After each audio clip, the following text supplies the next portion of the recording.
ताना मारने का नतीजा है बूढ़े पति पत्नी की नृशंस हत्या। झारखंड खूंटी जिले के एक छोटे से गांव लांदुप नीचे टोली में 14 नवंबर की रात सब कुछ पहले की तरह ही शांत था। कच्चे घरों के बीच से आती हल्की हवा और दूर कहीं भौंकते कुत्ते, यही रोज का माहौल था। लेकिन उसी रात दो बूढ़े लोगों की सांसें अचानक थम गईं। कानू मुंडा और उनकी पत्नी गौरी देवी अब इस दुनिया में नहीं थे। गांव सुबह एक ऐसे सच के साथ जागा जिसने सबको अंदर तक हिला दिया। कानू मुंडा 66 साल के थे। गांव में सब उन्हें एक शांत और सरल आदमी के तौर पर जानते थे। गौरी देवी घर के कामों में लगी रहती थीं। उम्र तो बढ़ चुकी थी, लेकिन अपने ही ढंग से दोनों अपनी छोटी सी दुनिया चला रहे थे।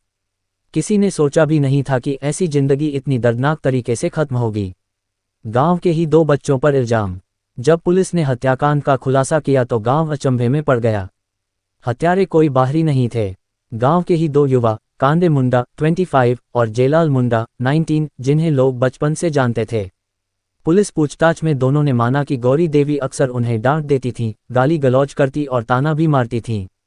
छोटी सी बात धीरे धीरे उनको अंदर ही अंदर जलाती रही। गुस्से ने धीरे धीरे जगह बनाई और एक दिन उन्होंने वही कर दिया जिसकी किसी ने कल्पना तक नहीं की थी। योजना बनाकर सोते हुए दंपति पर हमला। 14 नवंबर की रात, जब गांव के घरों की लाइटें बुझ चुकी थीं, आरोपितों ने अपने दो साथियों के साथ मिलकर दंपति के घर का दरवाजा खोला। कानू और गौरी देवी सो रहे थे।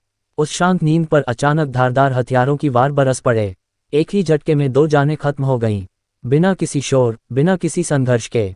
वारदात के बाद भी गांव में घूमते रहे आरोपी। हैरानी की बात यह है कि हत्या के बाद आरोपी कहीं भागे नहीं। अगले ही दिन वे उसी तरह गांव के रास्ते पर दिखे जैसे कुछ हुआ ही ना हो।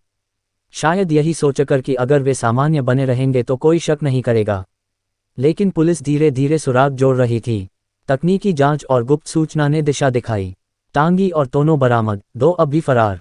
जब पुलिस ने कांडे और जेलाल को हिरासत में लिया तो कहानी खुलने लगी। दोनों टूट गए और सब बता दिया। उनकी निशानदेही पर टांगी और तोनो भी बरामद हुए। दो साथी अभी भी फरार हैं और पुलिस उनकी तलाश में लगातार छापेमारी कर रही है। और भी ऐसी तरह तरह की न्यूज़ को देखने के लिए हमारे चैनल को लाइक करें, सब्सक्राइब करें और बेल आइकन जरूर क्लिक करें। इससे हमारे आने वाली न्यूज़ की नोटिफिकेशन आप लोगों को सबसे पहले मिले।